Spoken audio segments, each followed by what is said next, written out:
지금부터 그러면 웹세미나를 시작하도록 하겠습니다. 안녕하세요. 오늘 웹세미나를 진행할 하이드로소프트사의 신규철 차장입니다.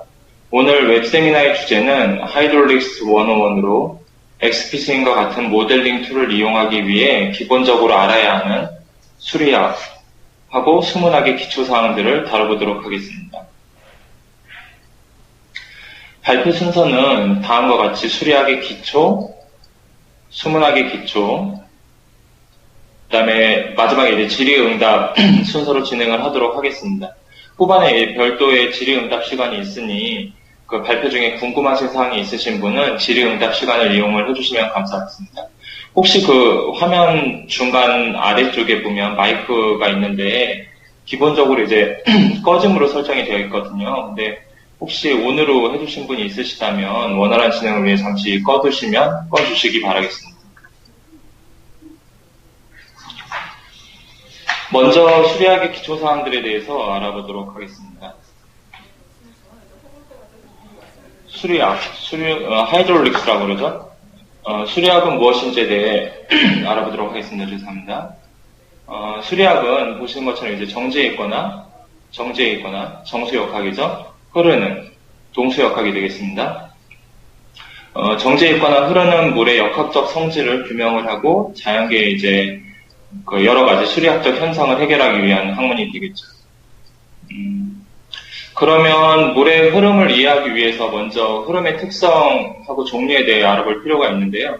물의 흐름의 특성 및 종류에 대해서 살펴보면 다음과 같습니다. 여러 가지 각도에 따라서 분류를 할 수가 있는데요. 여기서는 일단 시간에 따른 분류, 공간에 따른 분류를 살펴보도록 하겠습니다.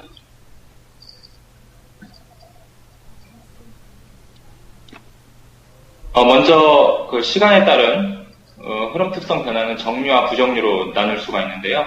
정류는 이제 보시는 것처럼 시간에 대해서 유속이라든가 유량이라든가 수심이 변화가 없는 스테디한 상태의 흐름을 스테디 플로우, 정류라고 하고요.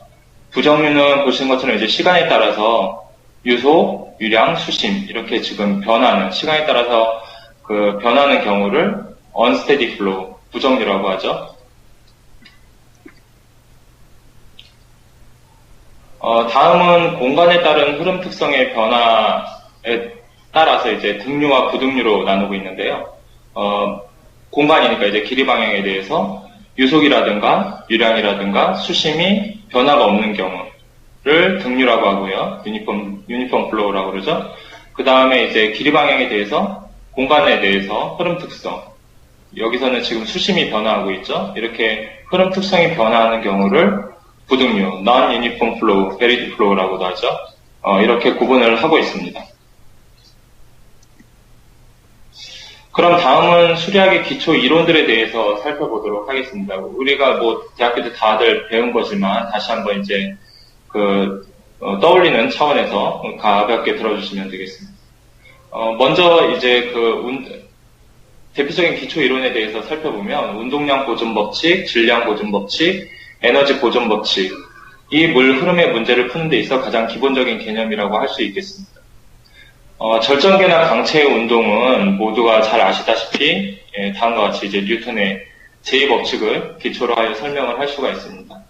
뭐 잘 아시겠지만 F는 힘, M은 질량, A는 가속도가 되겠죠.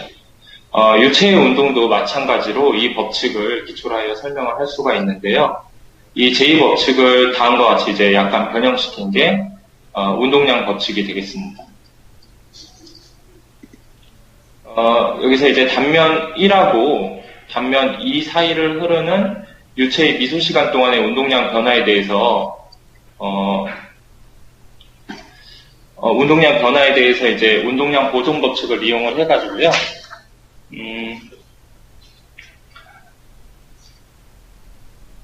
지금 운동량 보존 법칙을 이용해서 나타낸 게 이제 다음과 같이 운동량 방정식, 모멘텀 이퀘이션이 되겠습니다. 또한 질량 보존 법칙, 질량은 창조되지도 않고 소멸되지도 않는다라는 질량 보존 법칙을 이용을 해가지고 정상류에서 이제 그 모든 단면을 여기 진화는 질량 유량은 항상 일정하다라는 원리를 이용을 한 게 각 단면에서 이제 일정하니까 우리가 그 친숙한 방정식이죠. Q는 A1, V1, A2, V2 이런 연속 방정식이 있습니다. 다음은 이제 그 모든 흐르는 물체는 에너지 차에 의해 흐르게 되는데 에너지 방정식은 유체에 대한 에너지 보존 법칙을 적용을 한 거고요. 다음의 식을 베르누이 방정식이라고 합니다. 각각 이제 압력 수도, 속도 수도, 위치 수도를 나타내고 있고요. 동일한 유선을 따라서 각기 다른 지점에서 전체 수도의 합은 일정하다라는 것을 나타내고 있습니다. 실제 관로에서는 유체의 마찰이 고려돼야 되기 때문에요. 그 단면 1과 2 사이의 손실 수도를 여기서 이제 1과 2 사이의 손실 수도가 전체 손실 수도를 HL이라고 한다면 이렇게 지금 우측항에다가 이 손실 수도를 더해줘야 합니다. 이상이 이제 수리학의 기본 방정식들이고요. 이것들을 이용을 해서 물의 흐름을 해석을 할 수가 있습니다. XP 스윙도 마찬가지로 이러한 기본적인 수리학의 방정식들을 이용을 하고 있습니다.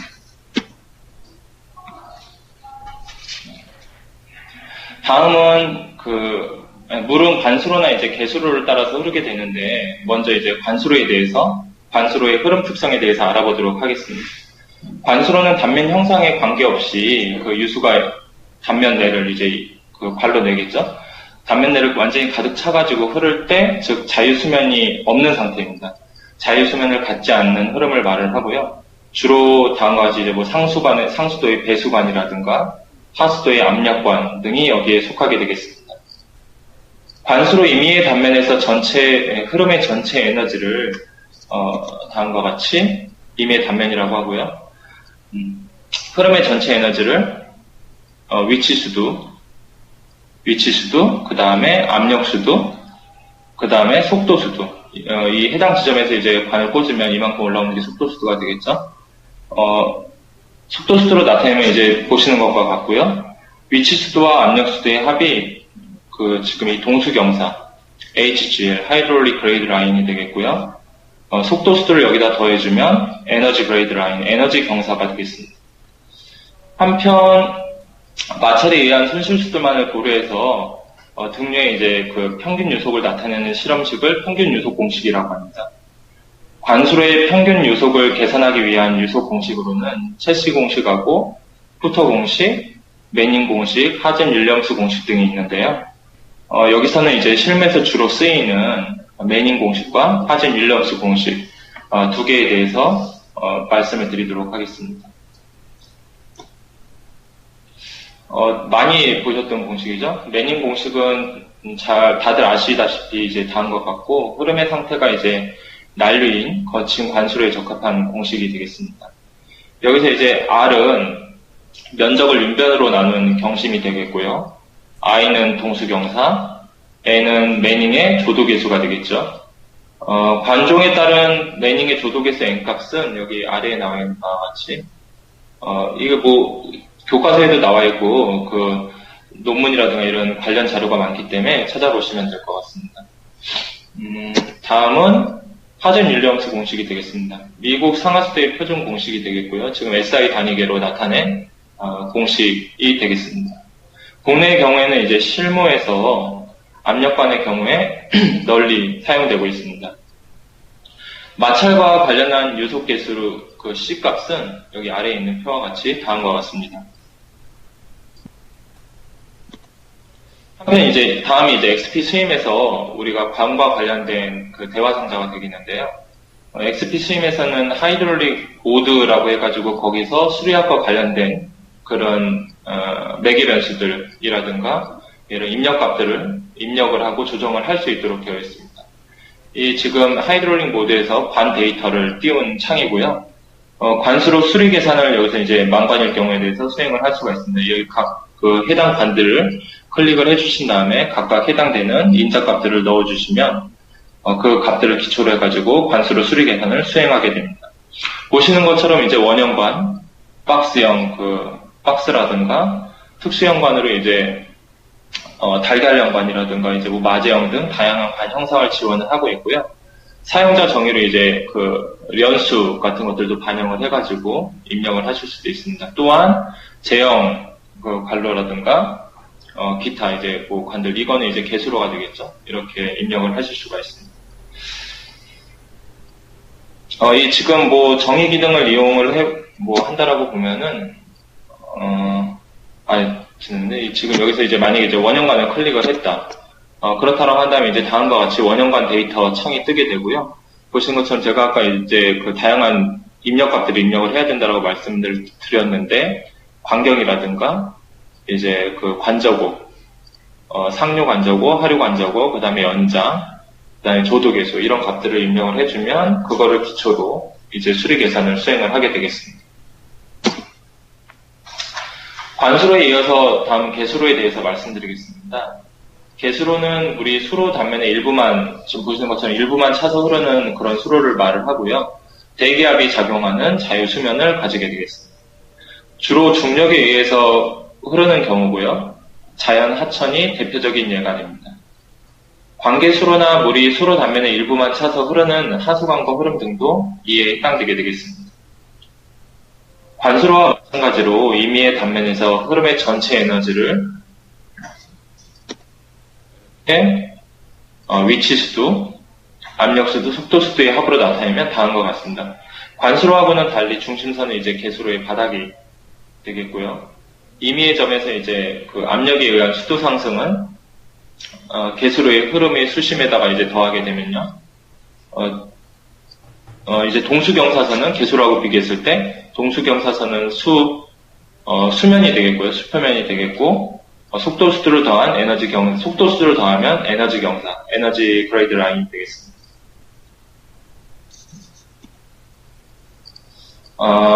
평균 유속 공식에 대해서 먼저 말씀을 드리면요. 평균 유속 공식은 관수로하고 마찬가지로 이제 여러 가지가 있는데요. 대표적인 매닝 공식에 대해서만 이제 뭐 간단하게 소개를 해드리도록 하겠습니다. 공식 자체는 앞서 관수로에서 말씀드린 것과 같이 똑같은 매닝 공식이고요. 조도계수 n값만 다음과 같이 개수로의 경우에 n의 범위값이 다른 것을 보실 수가 있습니다. 따라서 이제 해당 개수로의 상태에 맞는 조도계수 값을 선택해서 사용하시면 되겠습니다. 대표적인 일례를 들자면 다음과 같이 이제 잡초가 무성한 그런 수로의 경우에는 n값이 상대적으로 높고, 상대적으로 이제 그 잡초가 이제 좀 덜한 그런 수로의 경우에는 n값이 비교했을 때 이제 낮은 것을 보실 수가 있겠습니다. XP 스윙상에서 이제 개수로 형태의 관로는 아까 말씀드렸던 이제 제형 단면이라든가 고차함수를 이용해서도 표현을 하실 수가 있고요. 자연형 하천 단면도 지원을 하고 있습니다. 제형 수로의 경우 입력창은 다음과 같습니다. 이제 보시는 것처럼 폭이라든가 수로 경사라든가 지금 사면 경사라든가 높이를 지정을 해줄 수가 있습니다. 마찬가지로 이제 상류 관저고라든가 이런 것들을 하류 관저고들을 입력을 해주실 수가 있습니다. 관수로하고 개수로의 흐름을 종합적으로 비교를 해보면 다음과 같습니다. 관수로의 흐름은 압력이 높은 곳에서 낮은 곳으로 흐르는 압력 흐름인데 반해서 이제 개수로의 흐름은 위치가 이제 높은 곳에서 낮은 곳으로 흐르는 중력 흐름이 되겠습니다. 또한 흐름 단면에 있어서 관수로는 우리가 이제 그 관의 형상을 이미 알고 있지만 반면에 개수로는 자연 하천이기 때문에 수심 변화가 있고 우리가 알 수가 없죠. 단면 형상을 미리 알 수가 없는 점이 차이가 되겠습니다. 유속을 구하기 위해 이제 관수로의 경우는 연속 방정식을 이용을 하면 간단히 구할 수가 있는데요. 상대적으로 개수로는 연속 방정식 외에 운동량 방정식을 이용을 해서 연속 계산을 수행을 해야만 합니다. 마지막으로 이제 개수로는 자유수면을 가지고 있고요. 자유수면에서 대기압의 영향을 받는 특징이 있습니다.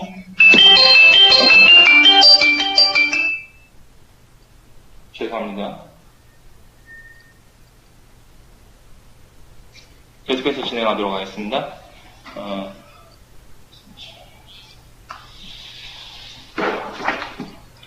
다음은 수문학의 기초사항들에 대해서 말씀드리겠습니다. 수문학이란 다음 그림과 같이 이제 대기, 지표 및 지하에서의 물의 순환을 이해하고 다루는 학문으로 농업에 있어서 강수량의 영향이라든가 재해 예방을 위한 우수 및 홍수 관리, 물 자원 이용 등을 물의 관리를 위해 필요한 학문이 되겠습니다.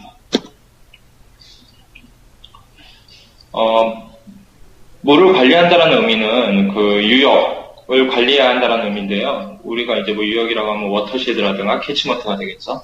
여기서 보시면 이제 유역이 이런 산봉우리들에 둘러싸인 이 지역이 이제 유역이 되겠습니다. 이 안에 이제 비가 만약에 내린다라고 하면 이 유역 내로 물이 집수가 되게 되겠죠. 그래서 이렇게 언덕이나 산으로 둘러싸인 지역을 유역이라고 하고, 유역 내에 내린 강수가 강수로부터의 유출수는 천이나 강과 같은 그런 저지대로 흐르게 되면서 이처럼 이제 강수가 지면에 도달해서 하천 흐름을 형성하는 과정을 런오프라고 합니다. 수공 구조물 설계라든가 이제 침수 해석 수행을 하기 위해서는 이 강우 유출량을 파악하는 게 가장 중요하고요. 유역 크기에 따라서 이 강우 유출량, 구조물 설계할 때는 설계 홍수량이 되겠죠. 설계 홍수량을 산정하는 방법이 달라지게 되겠습니다. 앞서 이제 강우 유출에 대해서 말씀을 드렸는데요. 그 홍수 특성, 홍수 빈도, 그리고 홍수 피해 가능성하고 사회 경제적 요인을 함께 고려한 다음에 최종적으로 어떤 수공 구조물의 설계 기준으로 채택을 하게 되는 첨도 유출량을 설계 홍수량이라고 할 수 있습니다. 이 설계 홍수량은 유역 면적에 따라서 구하는 방법이 다른데요. 그 유역 면적 4제곱킬로미터 미만의 소규모 유역 같은 경우는 함린식을 적용을 해서 간단히 구할 수가 있고요. 유역 면적이 4제곱킬로미터 이상이고 250제곱킬로미터 미만인 중규모 유역은 합성 단위도 방법을 이용해서 수문 곡선을 결정을 하고, 유역 면적 250제곱킬로미터 이상의 대규모 유역은 중규모 유역의 이제 집합이기 때문에 중규모 유역에 대한 유출 계산과 합성을 통해 설계 홍수량을 산정을 할 수 있습니다. 설계 홍수량 산정 방법은 두 가지가 있는데요. 첫 번째로 홍수량 자료를 빈도 해석에서 산정하는 방법이 있고요. 하지만 이 방법 같은 경우는 우리나라의 경우 이제 실측 자료가 거의 없는 실정이라서 관측 홍수위를 이제 다음과 같이 수위 유량 관계 곡선에 의해서 환산을 해가지고 그 환산을 해서 사용을 할 수가 있는데요. 이 경우에는 이제 수위 유량 관계 곡선 자체의 신뢰도가 낮기 때문에 홍수량 자료의 신뢰도가 낮은 문제가 있어서 잘 사용을 하지는 않고 있습니다. 두 번째는 설계 강우 유출 방법이 되겠습니다. 상대적으로 풍부한 강우 자료를 이용해서 확률 강우량을 산정한 다음에 이제 유출 모형을 이용해서 유출량을 모의함으로써 확률 홍수량 및 확률 홍수량 중 특정 설계 빈도에 해당되는 설계 홍수량을 산정하는 방법이고요. 다음과 같이 이제 크게 강우 분석, 그 다음에 유효우량 산정, 홍수량 산정 방법 계산, 홍수 수문 곡선 계산 등의 순서로 이루어지고 전체 절차는 다음과 같습니다. 이 방법에 대해서는 국토해양부에서 2012년에 발간한 이제 설계 홍수량 산정 요령이라고 있습니다. 기존의 하천 설계 기준이라든가 뭐 하천 설계 실무라든가 이런 데서 우리가 설계 홍수량 산정하는데 약간 다 방법을 달리 쓰고 그래서 이제 국토해양부에서 이를 종합해가지고 설계 홍수량 산정 요령 기준을 제시를 해줬는데요. 여기 자세히 나와 있으니까 이거를 참고를 하시면 도움이 될 것 같습니다. 여기서는 이제 발표에서는 시간 관계상 주요 항목에 대해서만 모든 내용을 다루기는 좀 부족해서 항목에 대해서만 말씀드리도록 하겠습니다.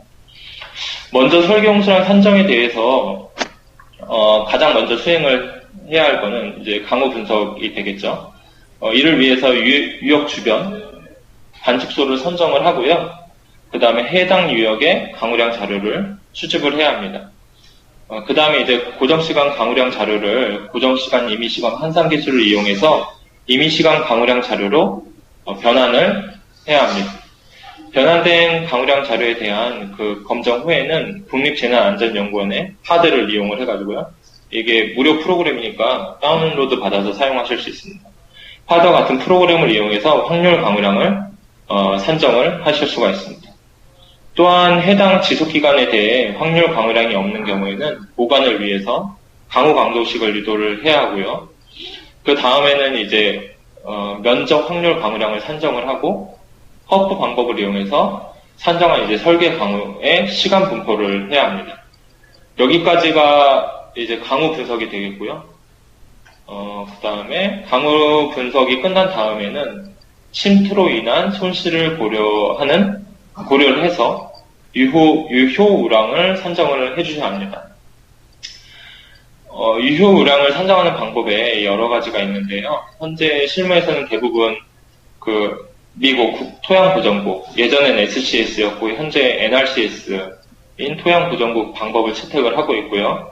설계용수량 산정 요령에서는 이 방법을 우리나라에 적용할 수 있도록 개선된 방법을 제시를 하고 있습니다. SCS 방법에 의한 유출 곡선 지수 산정 절차는 다음과 같습니다. 수치지 정도에서 이제 추출한 자료들을 가지고요. 아크뷰나 아크GIS를 사용을 하셔가지고 토양도라든가 토지 이용도를 중첩한 다음에 시행값을 산정을 하실 수가 있습니다. 이 유출곡선 지수 시행값을 산정을 한 다음에 죄송합니다.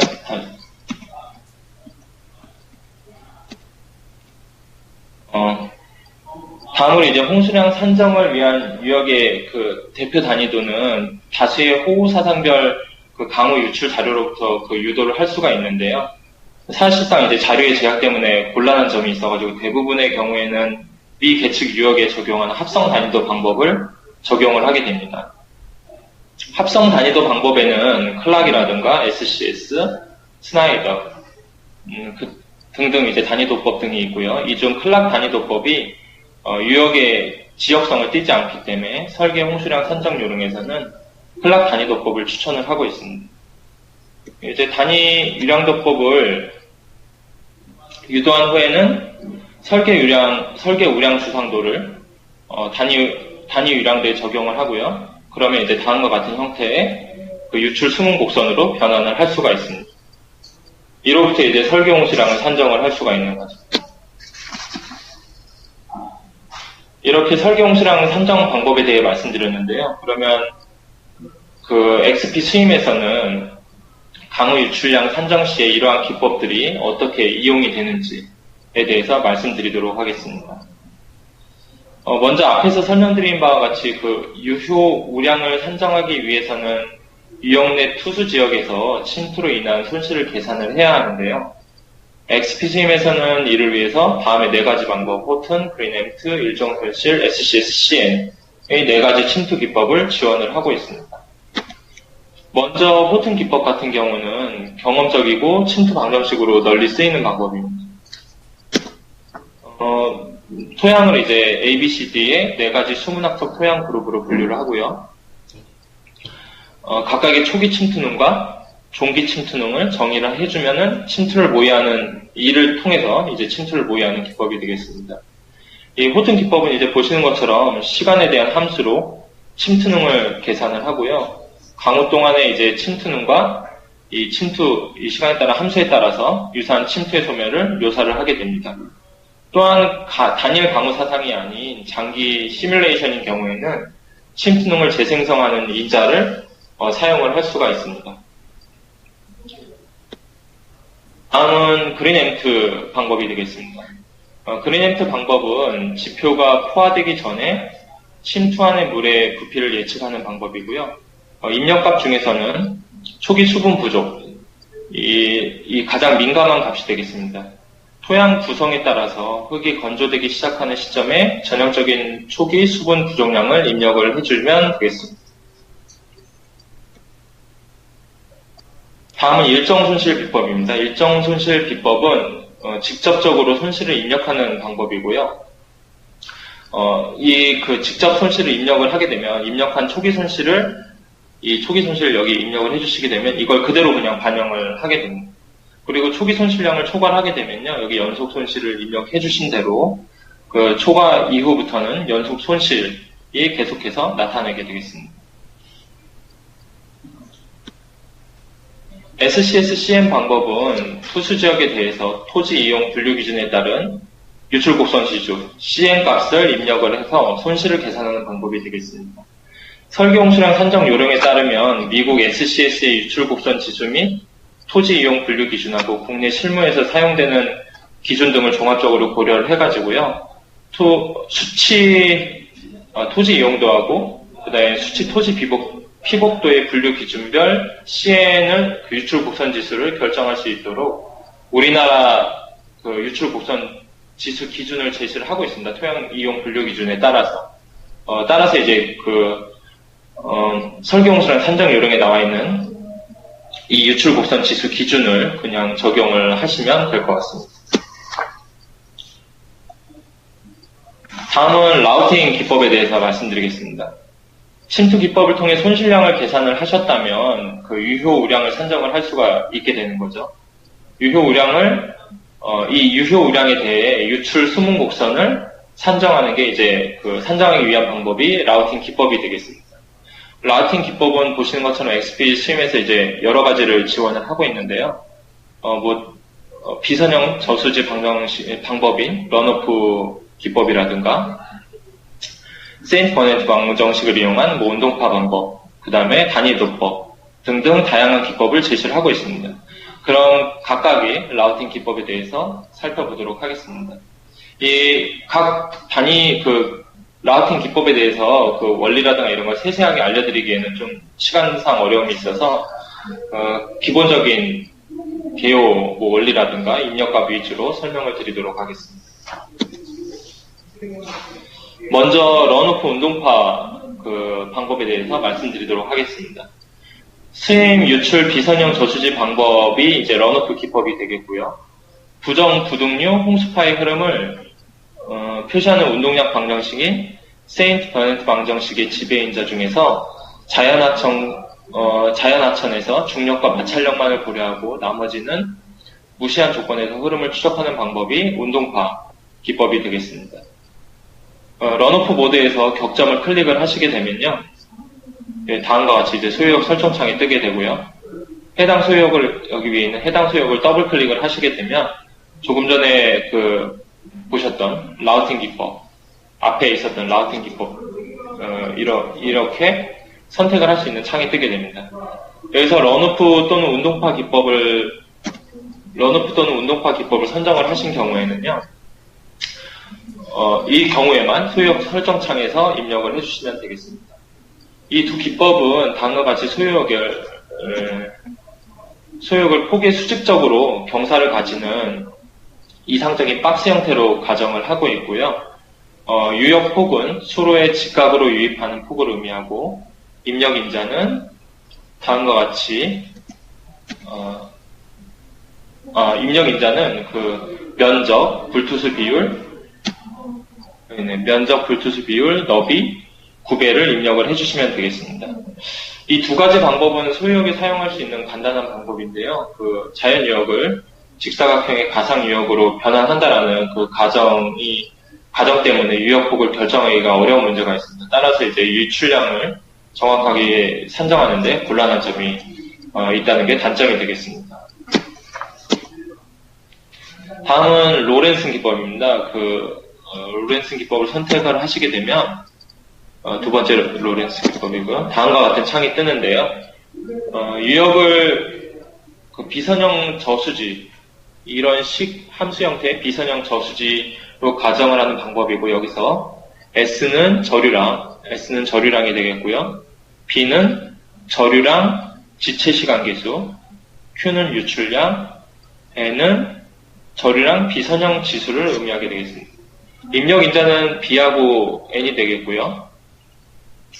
여기서 이제 B는 기존 공식 등을 사용하여 계산하거나 입력을 할 수가 있고요. N값은 보통 이제 기본값으로 들어있는 마이너스 0.285를 사용하시면 되겠습니다. 이 기법은 이제 소유역에서 쓰이는 기법인데요. 주로 호주에서 적용이 되었고 우리나라에서는 잘 쓰이지 않는 기법이 되겠습니다.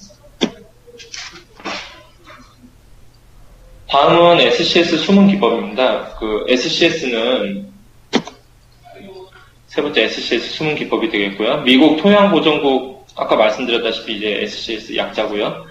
미 토양보존국에서는 유출량 자료가 없는 경우에도 유역의 토양 특성하고 식생 피복 상태 등에 대한 자료만을 가지고 수문 곡선을 산정할 수 있도록 방법을 개발했는데 그 방법이 SCS 수문 기법이 되겠습니다. 선택을 하시게 되면 다음과 같은 창이 뜨게 되고요. 입력하실 수 있는 값들이 이렇게 있게 됩니다. 수문기법 입력 인자는 투수적 유출 곡선 지수인 시행값이 되겠고요. 그 다음에 도달 시간, 초기 손실 및 수문 영상 인자값을 입력을 하실 수가 있습니다. 시행값은 수문 토양 그룹이라든가 지표 형태, 처리, 수문학적 사상, 그리고 이제 선행 습윤 사상 등에 따라서 이제 정해지는 무차원 값이 되겠고요. 유효 범위는 0에서 100까지입니다. 전형적으로는 60에서 90 사이 그 값이 들어가게 되고요. 불투수 지역에서는 98을 사용을 하게 됩니다. 투수성 지역에서 적용을 하게 되고 내부적으로 합성 시행값으로 가중된 지역은 투수 지역에 대해서는 이 값을, 그 다음에 불투수 지역에 대해서는 98을 사용을 하게 됩니다. 도달 시간은 유출수가 유역에서 가장 먼 지점으로부터 유출 지점까지 유화하는 시간이고요. 직접 입력을 하실 수도 있고 옆에 계산 버튼을 클릭을 하시면 다음과 같이 이제 여러 가지 그 도달 시간 계산 방정식이 주어져 있습니다. 이 공식들을 이용을 하셔가지고 도달 시간을 계산을 하실 수도 있습니다. 초기 손실은 죄송합니다. 유출 시작에 앞서서 이제 손실되는 모든 양이 되겠고요. 직접 여기 이 위에 깊이를 클릭을 하시고 값을 입력을 해주시게 되면 직접 깊이로 입력을 해주시게 되는 거고, 아래 이제 그 비율을 클릭을 해주시고 입력을 해주시게 되면 여기서 이제 0.2를 입력을 했는데요. 이게 의미하는 바는 최대 잠재 보유 수량 S의 0.2배와 2배의 비율이라는 의미가 되겠습니다. 초기 손실이 S의 0.2배가 된다라는 의미가 되겠습니다. 마지막으로 형상 인자는 수문 곡선의 형상, 이 수문 곡선의 형상을 나타내는 값이 되겠고요. 전형적인 값이 이제 484가 됩니다. 실제 값은 평평한 습지 지역 같은 경우는 300이 되겠고요. 험한 지형의 경우 600까지로 다양하게 되겠습니다. 이 기법은 미국 중서부 농업 지역의 그 소규모 유역에서 개발된 방법으로 다른 유역에 적용을 하는 경우에는 추가적인 검증이 필요한 방법이 되겠습니다. 다음은 합성 단위 위량도 기법입니다. 지금 XPGM에서 단위 위량도를 클릭을 해주시게 되면요. 다음과 같이 이제 그 단위 위량도법이 뜨게 되고요.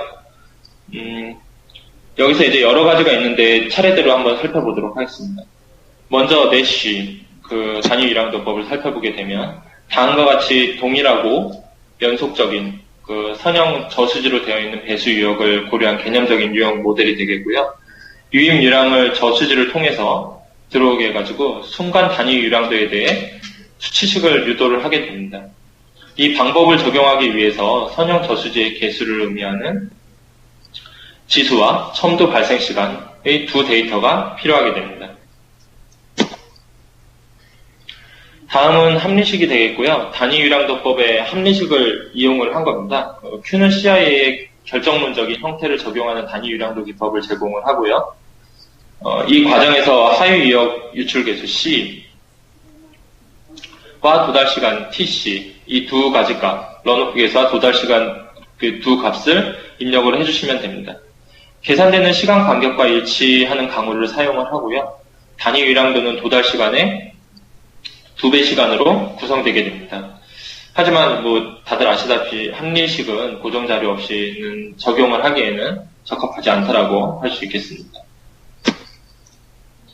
다음은 산타바바라 도시 위량도법이 되겠고요. SCS와 같이 시행값 접근법에 근거해가지고 토양 흡수와 강우 초과를 계산하는데 SCS 방정식을 이용을 합니다.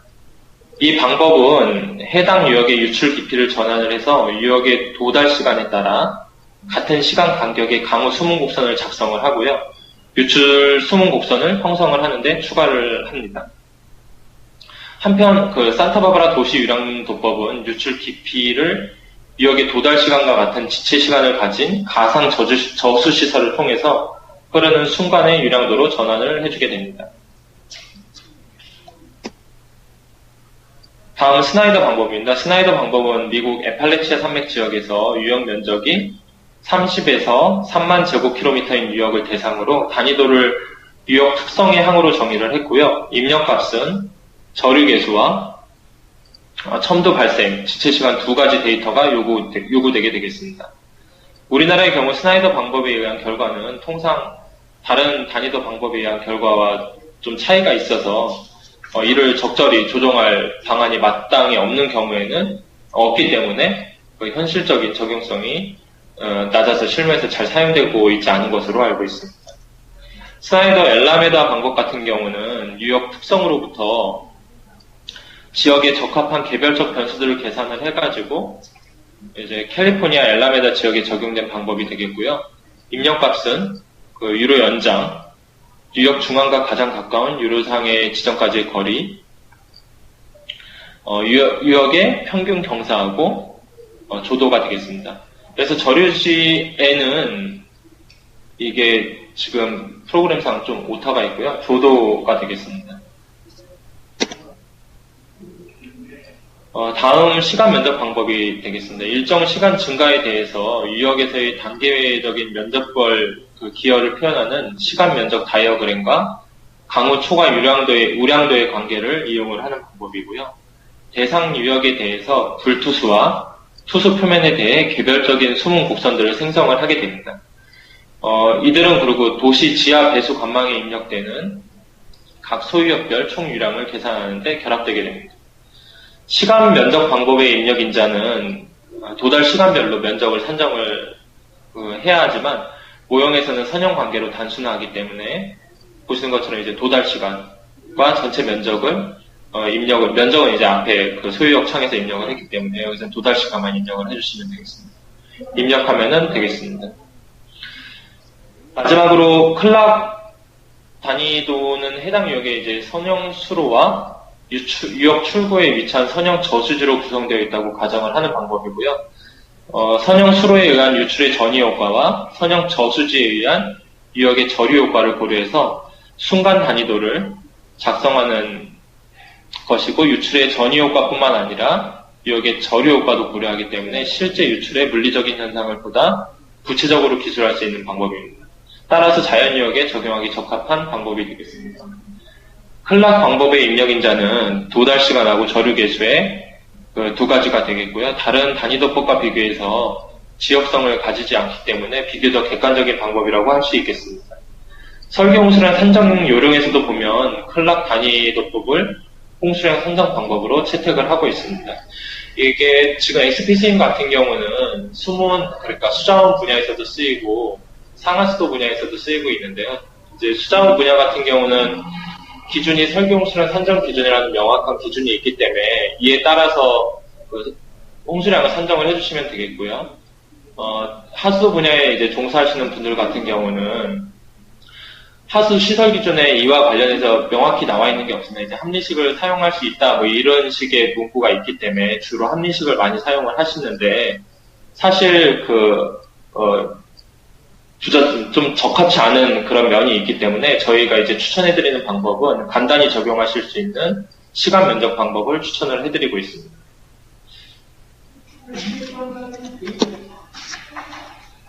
다음은 수정합리식 기법이 되겠습니다. 수정합리식은 기존 합리식 방법, 아까 이제 라우팅 기법 중에서 단위 유량도법에 의해서 수정합리식에 대해서 말씀드리도록 하겠습니다. 기존 합리식 방법으로 계산된 첨동 수량을 수문곡선 상승부와 이제 하강부에 기저 시간을 각각 도달 시간만큼 가정을 해가지고요. 삼각형 수문곡선을 작성하는 방법을 토대로 하는 방법이 되겠습니다. 필요에 따라서는 여기 일정 시간 흐름을 입력을 해가지고 첨도부를 연장을 할 수도 있고요. 연장을 해서 마른 모형의 수문곡선도 작성이 가능합니다. 수정합리식의 입력인자는 도달시간 계산 방법에 따라서 지금 TC 기법에서 이제 선택하는 방법에 따라서 활성화되는 항목이 달라지게 되겠고요. 유출 개수, 유화시간, 유입시간, 일정흐름시간 등이 있습니다.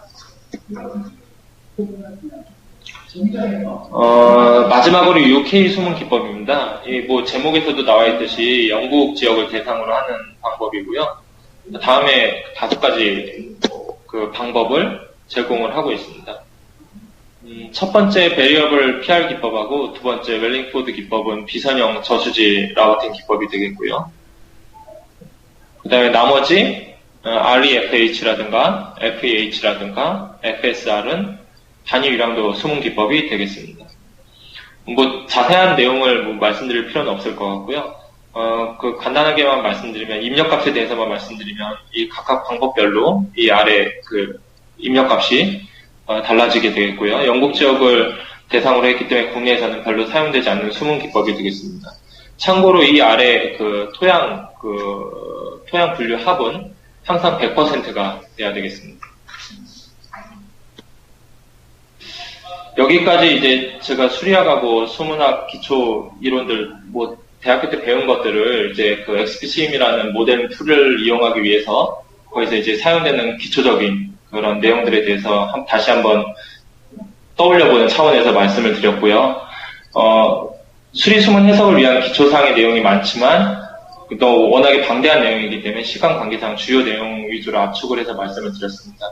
잘 이해가 되셨는지 모르겠지만 세미나 내용 중에 궁금하신 사항이 있으셨던 분들은 말씀을 해주시면은 제가 답변을 해드리도록 하겠습니다.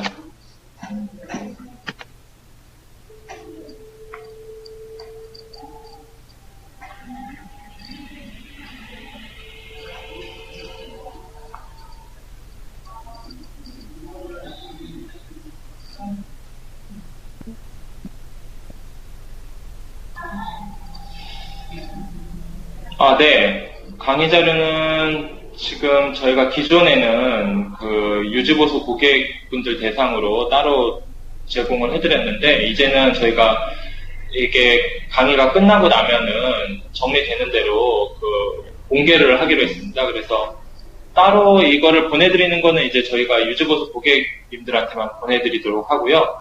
나중에 이제 저희가 저희 블로그라든가 이런 데 방문을 해보시면 그 강의 자료를 공개한 거를 확인하실 수가 있습니다.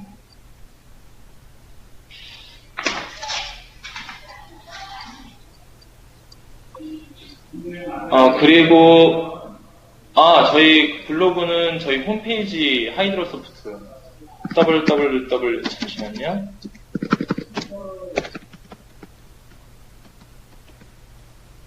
여기로 접속을 하신 다음에 상단에 보시면 네이버 블로그 링크 그 화면이 있어요. 그 네이버 블로그라고 되어 있는 그 버튼을 클릭하시면 자동으로 연결되게 됩니다. 특별한 질문이 없으시면 제가 아까 XPC에서 이러한 입력값을 어떻게 입력을 하는지에 대해서 그 화면상에서 보여드렸는데, 실제로 한번 보여드리고 이게 어떻게 값이 입력되는지 2시 반까지 이제 예정되어 있던 거라서요. 그거를 한번 보여드리도록 하겠습니다. 지금 화면을 전화했는데 보이시나요?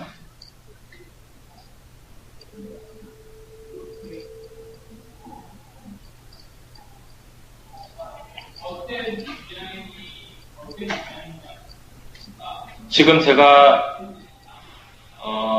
오늘 이제 보여드리기 위해서 일단 뭐 예제 파일을 하나 준비한 게 되겠고요. 간단히 설명드리면 이 XPCM 일단 기본 예제 중에 하나고, 배경 이미지를 잠깐 꺼볼까요?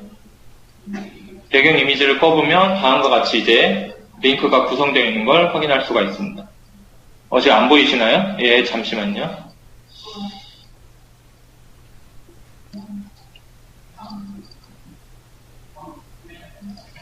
지금은 혹시 보이시나요?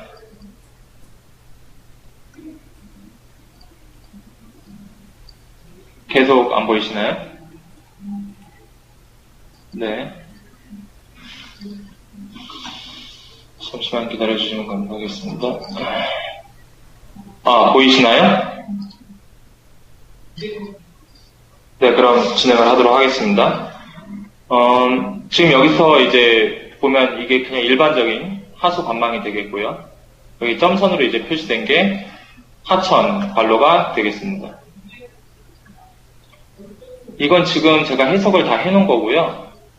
아까 제가 말씀드렸다시피 그러면 그냥 그 전에 일단 모드를 설명드리면, XPCM에서는 3가지 모드로 구성이 되어 있습니다. 여기 보시면 런오프 모드, 세니터리 모드, 하이드롤릭 모드에 세 가지 모드로 구성이 되어 있고요. 저희가 아까 말씀드린 그런 수리와 관련 매개 변수라든가 입력값들은 이 하이드롤릭 모드에서 입력을 하시면 됩니다.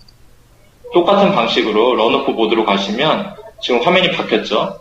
이 런오프 모드에서 입력할 수 있는 뭐 예를 들자면 강수량 관련된 강우 분석이 아니라 설계 강우를 이제 산정을 했다면 그 강우 자료를 입력할 때 이 런오프 모드에서 입력을 할 수가 있는 겁니다. 가끔 XPCM에서 강우 분석이 되냐고 물어보시는 분들도 계시는데요. XPCM은 강우 자료를 가지고 이제 유출량을 분석하는 그런 프로그램이고, 강우 분석은 별개의 그런 내용이 되겠습니다. 그래서 강우 분석, 설계 강우량 산정을 한 다음에, 네, 맞습니다. 런오프하고 운동량 기법만 너비 9배 입력이 필요하고요. 나머지는 그 해당 입력창에서 입력을 해주시면 됩니다. 예를 들어서 여기 지금 입력을 해보면 지금 여기서는 단위 유량도법을 적용을 했죠. 근데 여기 지금 면적은 이제 들어가 있는 거고요. 그 나머지 너비라든가 9배 1하고 1이 들어가 있는데 이거는 그냥 곱하기 1, 제 값을 그냥 넣기 위해서 이게 계산을 할 때 0이 되면은 그 값이 안 나오기 때문에 그걸 방지하기 위해서 넣는 것 뿐이고요. 나머지 그 방법들 적용을 할 때는 그냥 너비라든가 9배를 1로 두시면 되겠습니다. 런오프랑 운동파 때만 제대로 된 너비 9배를 입력을 해주시면 되겠습니다. 이런 식으로 이제 그 런오프 모드에서 강우 관련 자료를 입력을 해주실 수가 있는 겁니다. 여기 강우 자료를 먼저 이제 보시면 다음과 같이 설계 강우를 만든 다음에 그 자료를 불러와서 여기다가 입력을 해주시면, 강우 입력을 해주시면 되고요. 그 다음에 여기서 이제 침투를 호튼 기법, 우리나라에서는 이제 뭐 잘 안 쓰는 건데 간단하게 제가 설명드리려고 호튼 기법을 여기다 적용을 해놓은 겁니다. 호튼 기법을 뭐 적용을 해서 유효 우량을 뭐 산정을 하겠다. 그렇게 해주신 다음에 뭐 라우팅 기법으로는 시간 면적을 쓰도록 하겠다. 이렇게 정해주시면, 그리고 지금 각 그 노드마다, 각 격점마다 이런 것들이 다 들어있습니다. 그리고 이렇게 되면 이제 런오프 모드에서는 뭐를 계산을 하냐면, 이 강우 자료 값들이 입력이 되어 있기 때문에 이 유입되는 강우 자료 값들을 이용을 해서 말 그대로 라우팅 기법이니까 그 런오프 유출량을 계산을 해주게 됩니다. 그래서 나온 런오프 유출량을 이 노드에서, 이 노드가 소유역이 이만큼 가지고 있었다. 그럼 이 소유역에서 발생된 그 런오프 유출량이 이 노드로 유입이 되는 것을 계산을 해주는 거고, 이 노드로 유입된 그 유출량이 관로상에서 어떻게 흘러가는지는 하이드롤릭 모드에서 계산이 되게 되는 겁니다. 그래서 각각 그 런오프 모드에서 유입된 그 강우의 유출량들이 유입이 돼서 그 유출량들을 합산해서 계산하는 건 하이드롤릭 모드에서 계산이 되는 거고, 센트럴 모드는 그 오수 유입량에 대해서 별도로 계산을 할 때 사용을 해주시는 기능이 되겠습니다. 그래서 지금 살펴보시면 제가 다음과 같은 이제 지역이 되겠고요. 여기에서 이제 아까 강우 자료라든가, 그 전에 제가 하이드롤릭 모드에서 창을 또 보여드리도록 하겠습니다. 하이드롤릭 모드에서는 이제 노드 같은 경우는 이제 지방고라든가 관저고를 다음과 같이 입력을 하실 수가 있고요. 관로는 아까 보셨던 그 대화 상자가 되겠죠. 이렇게 원형관 해가지고 관경, 관저고들, 상하류 관저고, 연장, 조도계수 등을 입력을 하실 수가 있습니다. 그 다음에 이렇게 자연형 하천 단면도 입력을 하실 수가 있고요. 핵마스 값도 불러오실 수가 있습니다. 이게 일일이 입력하기 어려운 점이 있는데, 핵마스에서 작성한 그런 값들이 있다 그러면 쉽게 불러오실 수가 있습니다. 예, 그래서 이제 지금 런오프에서 강우자를 넣고 하이드롤릭 모드에서 관로, 관경이라든가 이런 연관된 입력값들을 다 넣었다면 정상적으로 계산을 하실 수가 있는 거고요. 해석하는데 시간이 걸려서 제가 미리 해놨는데, 해석을 하게 되면은 다음과 같이 시간에 따른 수심이라든가 유속 변화를 살펴보실 수가 있습니다. 지금 시간이 지났다라고 할까요? 이렇게 시간에 따라서 이게 플레이 버튼을 클릭을 하면은 시간에 따라서 이제 변하는 걸 보실 수가 있거든요. 지금 변화가 크지 않기 때문에 제가 임의 시간으로 이렇게 움직여서 보여드린 거고, 초반에 이제는 여기 지금 하천에 지금 물이 차기 시작하는 걸 보실 수가 있습니다. 물이 차다가 이제 하천에 물이 넘치기 시작하는 거죠. 그래서 주거 지역에 침수가 발생하는 그런 상황을 시뮬레이션하는 예제가 되겠습니다. 이런 식으로 이제 아까 우리가 오늘 다뤘던 수리학이라든가 수문학의 기초 방정식이라든가 이론들을 적용을 해서 XPCM에서는 그런 기초 사항들을 토대로 다음과 같이 이제 그래피컬한 결과값을 내보내주는 거죠. 제가 일단 오늘은 이거 간단한 예제고요. 가끔 저희가 트레이닝이라고 해서 이 XPCM을 이용해서 실제로 따라해보는 그런 트레이닝 수업도 마련을 하고 있으니까요. 그런 교육 기회가 있을 때 신청을 해주시면 실제로 한번 A부터 Z까지 처음 빈 파일에서부터 이 결과를 보는 방법까지 살펴보실 수가 있으니까 저희가 안내를 드리게 되면 참가 신청해 주시면 감사하겠습니다. 이상 제가 오늘 준비한 세미나는 여기까지고요. 혹시 여기까지 해서 또 다른 질의사항이 있으신 분 있으면 말씀해 주시면 답변해 드리도록 하겠습니다.